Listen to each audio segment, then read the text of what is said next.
DS, seorang perempuan yang mencuri barang milik jamaah di Masjid Ar-Rahman, Palembang, dan aksinya terekam CCTV serta viral di media sosial beberapa waktu lalu tertangkap.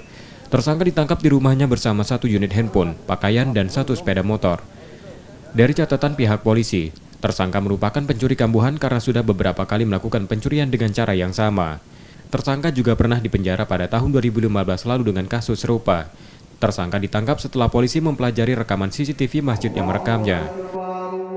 Perempuan ini, si inisial DA ini juga pernah melakukannya residipis pada tahun 2015 di Poltek Unsri. Itu terkait dengan yang diambil ialah laptop.